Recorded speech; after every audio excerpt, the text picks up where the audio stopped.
Hello guys, this is NRD and welcome back with another video of GK24x7।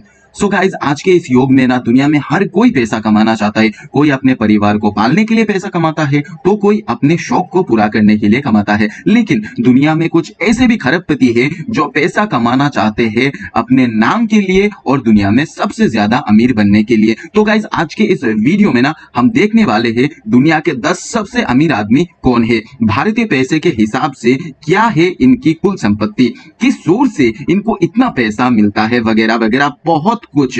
तो बने रहिए हमारे साथ इस वीडियो के अंत तक। तो गाइज आप में से बहुत लोगों के अंदर ये सवाल जरूर होगा कि इस वीडियो में हमारे काम का क्या है। तो मैं आपको बता दूं कि ये वीडियो जो है वो इंफॉर्मेटिव तो है ही है, उसके साथ साथ जो लोग कॉम्पिटिटिव एग्जाम्स की तैयारी कर रहे हैं उनके लिए भी बहुत खास है, क्योंकि इस वीडियो में ना जो हम इन खरबपतियों के बारे में डिस्कस करने वाले हैं वो आपके आने वाले एग्जाम्स के लिए बहुत ही ज्यादा महत्वपूर्ण होने वाला है। और मैं आपको एक बात बता दूं, ये जो लिस्ट है ना वो लिस्ट तैयार की है फोर्ब्स ने, और फोर्ब्स एक मीडिया कंपनी है और हर साल ये लोग खरबपतियों की लिस्ट बनाते हैं और इस साल इन्होंने 15 मई को ये लिस्ट बनाया है। तो उसी हिसाब से मैं 1 से लेकर 10 तक कौन कौन से खरबपति एट प्रेजेंट सिचुएशन में हैं उनके बारे में आपको विस्तार से बताने वाला हूं। तो बने रहिए हमारे साथ इस वीडियो के अंत तक। So without wasting any more time, let's start the video.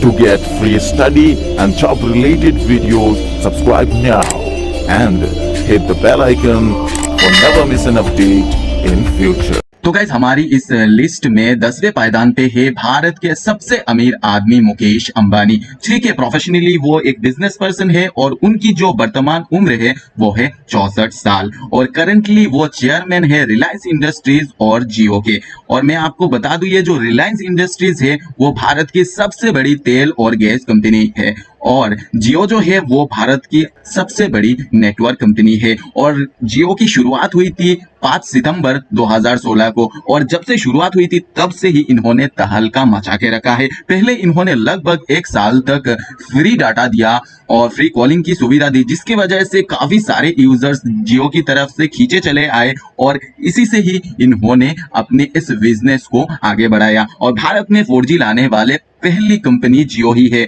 और अभी बहुत ही जल्दी ये 5G भी लाने वाले हैं। और वही अगर रिलायंस इंडस्ट्रीज की बात करें तो रिलायंस इंडस्ट्रीज की स्थापना हुई थी 9 मई 1973 को और रिलायंस इंडस्ट्रीज को खड़ा किया था मुकेश अंबानी के पिता धीरूभाई अंबानी ने। वही अगर हम इनके कुल संपत्ति की बात करें तो यूएस डॉलर में उनकी कुल संपत्ति है 84.5 बिलियन और भारतीय रुपए के हिसाब से बात करें तो 6,15,269 करोड़ के वो मालिक है। और इनके बारे में अगर एक इंटरेस्टिंग बात करें तो कोविड-19 लॉकडाउन यानी 2020 के दौरान अंबानी ने फेसबुक और गूगल जैसे निवेशकों के 1/3 को बेचकर $20 बिलियन से अधिक कमाई की है। और 2002 में अपने पिता धीरूभाई अंबानी के मृत्यु के बाद इनके और इनके जो भाई थे अनिल अंबानी, उन दोनों ने उनकी प्रॉपर्टी का बंटवारा कर लिया था। ठीक है, वही अगर जियो भी हमारे यहाँ पे फॉलोअर्स या जो हमारे सब्सक्राइबर्स इस वीडियो को देख रहे हैं और कॉम्पिटिटिव एग्जाम्स की तैयारी कर रहे हैं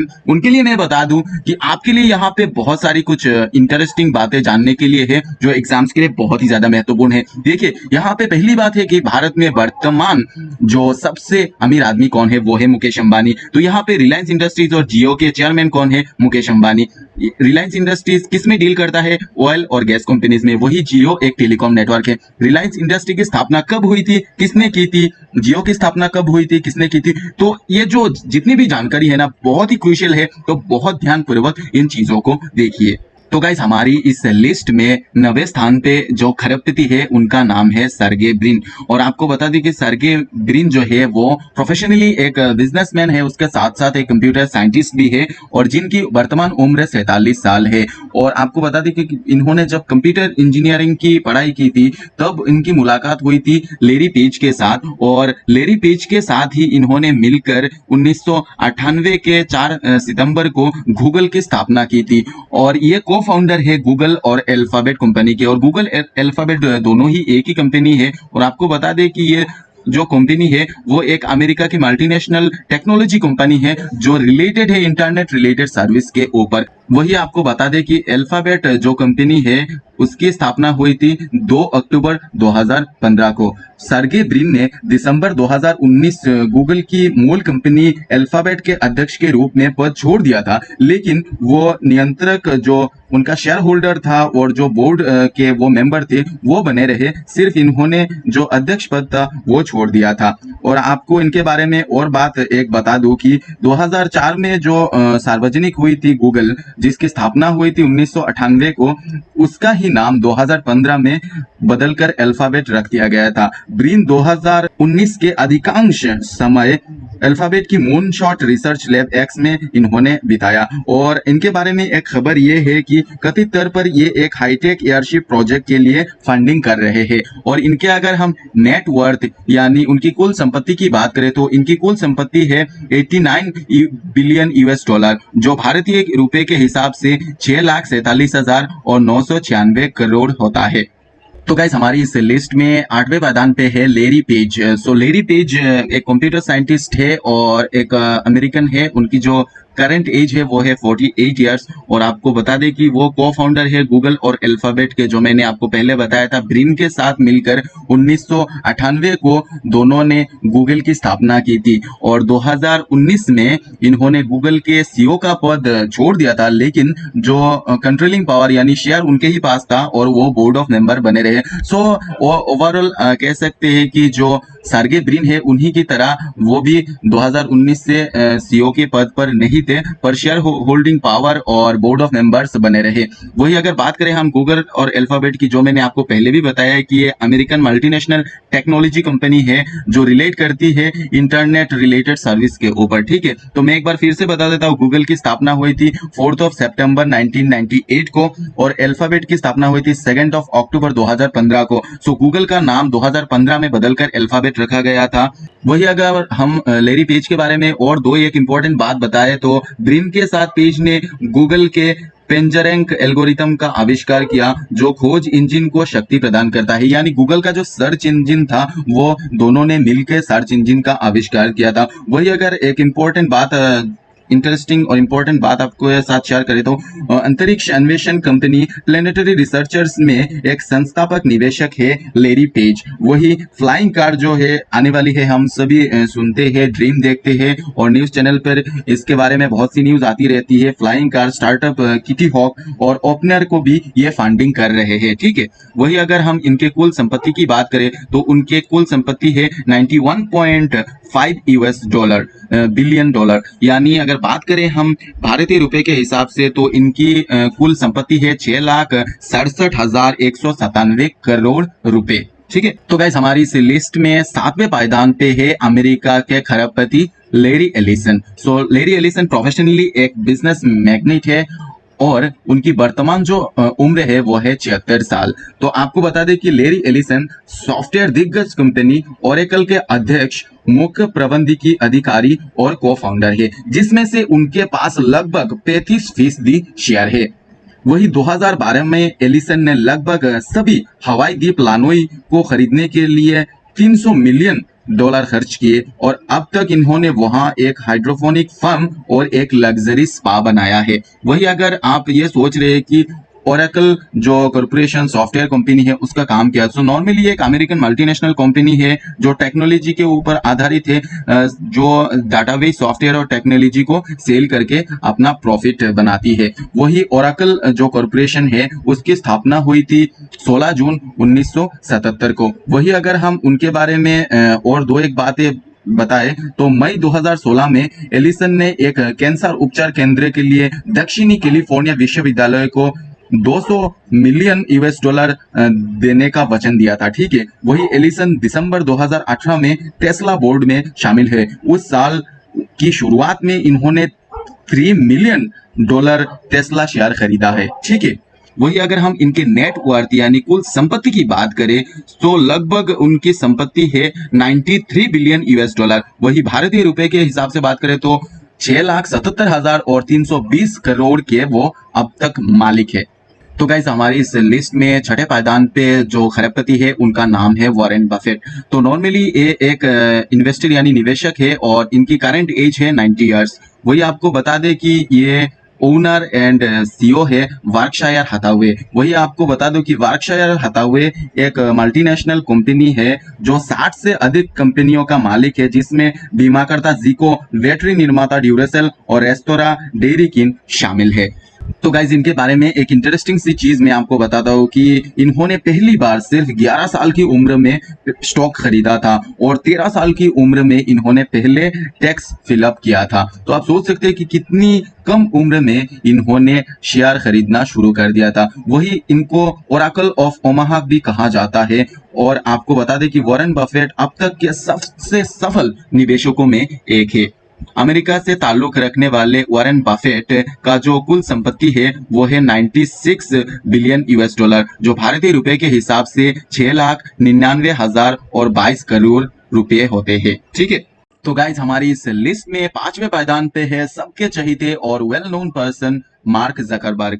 मार्क जकरबर्ग एक सॉफ्टवेयर डेवलपर साथ साथ एक सॉफ्टवेयर इंजीनियर भी है। उनकी करंट जो एज है वो है सिर्फ 36 साल। और आपको बता दें कि ये को फाउंडर एंड सीईओ है फेसबुक के। और फेसबुक एक सोशल नेटवर्किंग साइट है। इसका काम क्या है ये मुझे आपको बताने की जरूरत नहीं है, सभी जानते हैं। और कोरोना महामारी के बीच जो सबसे इम्पोर्टेंट बात थी एक दूसरे से कनेक्ट होने की, वो फेसबुक ने उस समय बहुत ज्यादा हेल्प की थी लोगों की। और आपको बता दें कि फेसबुक का लॉन्च हुआ था 4 फरवरी 2004 को। तो एक इंटरेस्टिंग सी बात मैं आपको बता दूं कि जकरबर्ग ने 2004 में हार्वर्ड जो उनका स्कूल था उसमें जब उनकी उम्र 19 साल की थी, तब इन्होंने अपने जो क्लासमेट्स थे उनके तस्वीरों के साथ नाम मिलाने के लिए एक सॉफ्टवेयर का इजाद किया था, जो बाद में उनका नाम हुआ फेसबुक और 2004 में ये पब्लिक हुआ था। ठीक है, वही आपको बता दें कि one of the youngest billionaire of the world, यानी सबसे कम उम्र वाले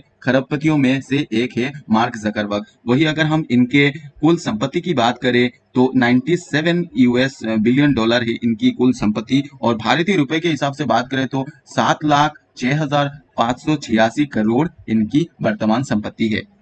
तो गाइज हमारी इस लिस्ट में चौथे पायदान पे है बिल गेट्स। तो बिल गेट्स प्रोफेशनली एक बिजनेसमैन है, एंटरप्रेन्योर है और इन्वेस्टर है। इनकी करंट एज है 65 ईयर्स और को फाउंडर है मेलिंडा गेट्स फाउंडेशन और माइक्रोसॉफ्ट के। ठीक है, तो मेलिंडा गेट्स फाउंडेशन के जो उनके साथी थे जब इन्होंने शुरुआत की थी तो उनकी पत्नी थी। सो करंटली उन लोगों का डाइवर्स हो चुका है। तो अगर बात करें हम मेलिंडा गेट्स फाउंडेशन की तो वर्ल्ड लार्जेस्ट चैरिटेबल फाउंडेशन, सो विश्व की सबसे बड़ी चैरिटेबल फाउंडेशन में से एक है मेलिंडा गेट्स फाउंडेशन। और माइक्रोसॉफ्ट के बारे में तो आप जानते ही, ये एक टेक्नोलॉजी कंपनी है। मेलिंडा गेट्स फाउंडेशन की बात करें 2000 में इसकी शुरुआत हुई थी। वही माइक्रोसॉफ्ट 4 अप्रैल 1975 को स्टार्ट हुआ था। ठीक है, तो आपको और एक रोचक बात बता दे बिल गेट्स के बारे में। मई 3, 2021 को, यानी कुछ दिन पहले ही, बिल और उनकी जो पत्नी है मेलिंडा ने ट्विटर पर यह घोषणा की थी कि 27 साल के वैवाहिक जीवन के बाद वो अलग हो रहे हैं।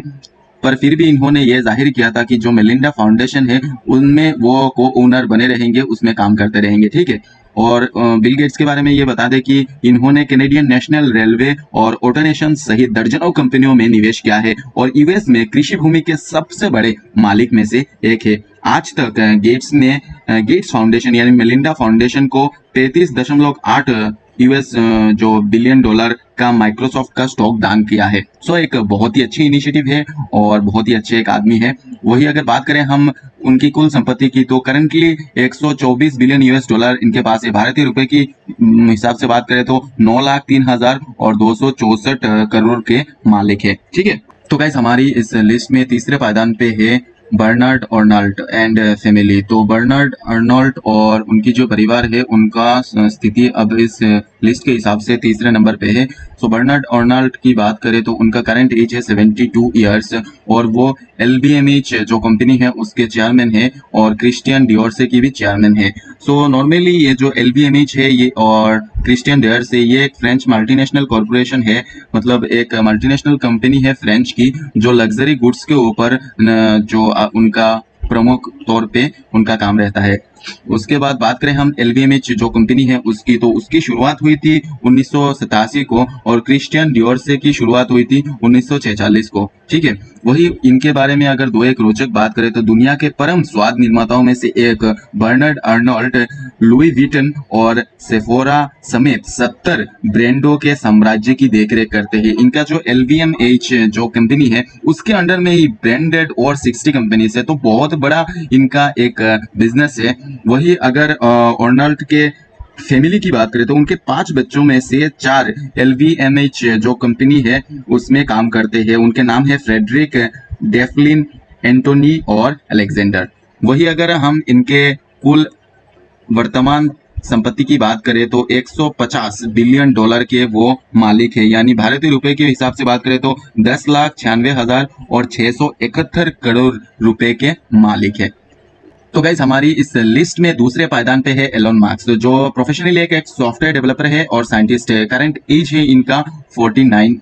ठीक है, तो आपको बता दें कि स्पेसएक्स और टेस्ला मोटर्स के फाउंडर है, और स्पेसएक्स जो है वो एरोस्पेस मैन्युफैक्चरर और ट्रांसपोर्ट सर्विस जो एक कंपनी है। ये अगर बात करें हम टेस्ला मोटर्स की तो ये एक इलेक्ट्रिक ऑटोमोबाइल मैन्युफैक्चरर कंपनी है। सो एलोन मास्क की बात करें तो एलोन मास्क इलेक्ट्रिक कार निर्माता टेस्ला के माध्यम से और अंतरिक्ष में रॉकेट निर्माता स्पेसएक्स के माध्यम से पृथ्वी पर परिवहन में क्रांति लाने के लिए काम कर रहे हैं। जो अगर एलोन मास्क के बारे में और एक बात बता दूं आपको, मास्क की रॉकेट कंपनी स्पेसएक्स का मूल्य फरवरी 2021 में अपने नवीनतम फंडिंग दौर के बाद भी जो उनका करंट मूल्य है वो है 74 बिलियन US डॉलर। ठीक है, उनके स्पेसएक्स का। वही अगर बात करें उनके प्रारंभिक दौर की तो नॉर्मली वो दक्षिण अफ्रीका में पले बड़े हैं, फिर 17 साल की उम्र में कनाडा आ गए। वहाँ पेंसिल्वेनिया विश्वविद्यालय में एक स्थानांतरण छात्र के रूप में US में आए। ठीक है, वही अगर हम स्पेसएक्स की बात करें तो स्पेसएक्स लॉन्च हुआ था 6 मई 2002 को, वही टेस्ला मोटर्स 1 जुलाई 2003 को। तो अभी जो मैंने बात बताई है तो अभी एक बहुत ही महत्वपूर्ण और इंटरेस्टिंग सी बात मैं एलोन मास्क के बारे में बताना चाहता हूँ, जो आपने से शायद ही किसी को पता होगा। एलोन मास्क एक ऐसे सॉफ्टवेयर डेवलपर और बिजनेसमैन है कि उन्होंने कुछ साल पहले अपना सब कुछ, उनके पास जो अपने सेविंग्स थे सब कुछ शेयर पर लगा के वो एक रेंट पे रहने लगे। मतलब घर बार जितना भी था सब कुछ बेच दिया था, कंपनी सब कुछ बेच दिया था। उसके बाद वो रेंट पे रहने लगे और सारा पैसा इन्होंने शेयर पर लगा दिया था। तो आज देखिए इनकी क्या स्थिति है, दुनिया के दूसरे सबसे अमीर आदमी बन चुके हैं। वही अगर हम इनके जो कुल संपत्ति की बात करें तो करंटली उनकी कुल संपत्ति है 191 बिलियन US डॉलर, जो भारतीय रुपए के हिसाब से होता है 11,03,982 करोड़ रुपए। तो गाइज हमारी इस लिस्ट में पहले पायदान पे है जेफ बेजोस, यानी कि करंटली दुनिया के सबसे अमीर आदमी में है जेफ बेजोस, जो एक बिजनेस पर्सन है और उनका करंट एज है 57 इयर्स। आपको बता दें कि जेफ बेजोस ने 1994 के 5 जुलाई को सिएटल में अपने गैरेज से ई-कॉमर्स दिग्गज अमेज़न की स्थापना की। वही आपको बता दें कि 2019 में अमेज़न ने राजस्व में यानी रेवेन्यू के तौर पर 386.1 बिलियन US डॉलर और प्रॉफिट के हिसाब से अगर बात करें तो 21.3 बिलियन डॉलर कमाकर एक रिकॉर्ड कायम किया। ठीक है, वही आपको बता दे कि अमेज़न एक ई-कॉमर्स प्लेटफॉर्म है और वही जो लोग हमारे स्टूडेंट्स वगैरह है जो कॉम्पिटिटिव एग्जाम्स की तैयारी कर रहे हैं उनके लिए मैं बता दूं कि अमेज़न के जो CEO और फाउंडर है जेफ बेजोस, ये आपके आने वाले एग्जाम्स के लिए बहुत ही ज़्यादा महत्वपूर्ण होने वाला है। तो इन चीज़ों को आप ख्याल रखिए और याद रखने की कोशिश कीजिए। वही अगर हम जेफ बेजोस के बारे में एक इंटरेस्टिंग सी बात बताएं कि इन्होंने और इनकी पत्नी मैकेंजी ने शादी के 25 साल बाद 2019 में तलाक ले लिया और इन्होंने क्या किया, अपनी अमेज़न हिस्सेदारी का 1/4 हिस्सा अपनी पत्नी को हस्तांतरित यानी ट्रांसफर कर दिया। तो आप सोचिए कि इन्होंने 25% शेयर ऑलरेडी अपनी पत्नी को दे दिया, उसके बाद भी ये दुनिया के नंबर 1 बिजनेसमैन यानी रिचेस्ट पर्सन बन गए। सो एक बहुत ही इंटरेस्टिंग सी बात है। वही आपको बता दें कि बेजोस दी वॉशिंगटन पोस्ट और ब्लू ओरिजिन के मालिक है, जो एक एरोस्पेस कंपनी है जो और ये व्यावसायिक उपयोग के लिए रॉकेट विकसित कर रही है। वही अगर हम इनके वर्तमान संपत्ति की बात करें तो 177 बिलियन US डॉलर है और रुपए के हिसाब से बात करें तो 12,94,071 रुपए है। ठीक है, तो गाइज इस वीडियो में बस इतना ही। अगर वीडियो अच्छा लगता है तो लाइक कीजिए, शेयर कीजिए। चैनल पे अगर पहली बार आए हैं तो हमारे चैनल को सब्सक्राइब कीजिए ऐसे ही इंफॉर्मेटिव, इंटरेस्टिंग, जॉब रिलेटेड और स्टडी रिलेटेड वीडियोस रोजाना पाने के लिए। और एक दरखास्त करना चाहता हूँ, मैंने रिसेंटली ये इंस्टाग्राम पे अकाउंट बनाया है। आप अगर आने वाले वीडियोस का इंफॉर्मेशन या किसी तरह का कोई अपडेट्स पाना चाहते हैं या मुझसे जुड़ना चाहते हैं तो आप मुझे इंस्टाग्राम पे फॉलो कर सकते हैं। तो इस वीडियो में अब तक हमारे साथ बने रहने के लिए धन्यवाद। आपका दिन शुभ हो।